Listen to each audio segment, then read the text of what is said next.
ذمہ داریوں کی دھلائی ہوتی ہے. کیا ہوتی ہے؟ دھلائی. تاکہ جو کمی بیشی ہے وہ نکل جاوے، جو ضروری ہے وہ آ جاوے. لیکن اس کے سمجھنے والے تھوڑے ہیں. ذمہ داریوں کی دھلائی ہوتی ہے. شروع میں جب نماز فرض ہوئی تو نماز میں بولنا، سلام کا جواب دینا وغیرہ تھا. یہ میں مثال دے رہا ہوں دھلائی کی. نماز پڑھ رہے ہیں، کوئی سلام کرنا، آپ جواب دے وعلیکم السلام، کیونکہ اس کی اجازت ہے، کوئی دھلائی نہیں ہوئی نماز کی. سلام کا جواب دے دیتے تھے. ابن مسعود سفر کر کے آئے، انہوں نے سلام کیا، السلام علیکم، جواب نہیں ملا.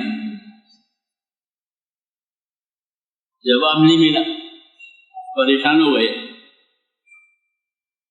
ناراض ہے، پتہ نہیں جواب نہیں، سلام کا جواب. سلام پھیر کر فرمایا کہ اب نماز میں بات چیت منع ہو گئی. تو عبادتوں میں دھلائیاں ہوئی ہے، تبلیغ میں بھی دھلائیوں کی ضرورت ہے.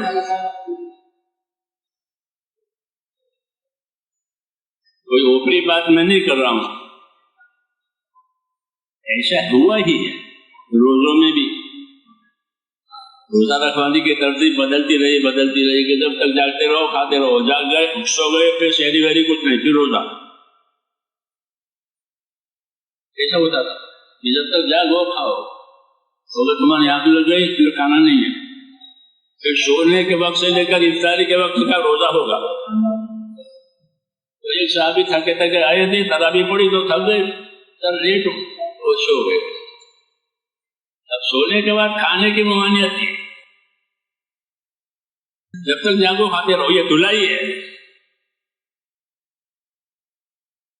کبھی جب پھر دوسرا روزہ رکھا، ایک تو رکھا ہی تھا، پھر دوسرا بھوکا تھا، تو بہت کمزور ہو گئے. تو پھر یہ حکم آیا کہ شہری کے وقت تک کھاتے رہو، سو جاؤ تو بھی، نہ سو جاؤ تو بھی. تو میں نے کہا دھلائیاں ہوتی ہیں.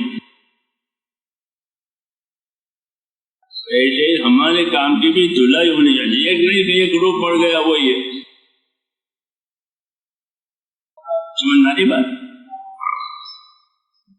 جو کمی ہے وہ پوری کرنا، جو غیر ضروری ہے جو ختم کرنا، یہ دونوں مسئلہ ہے.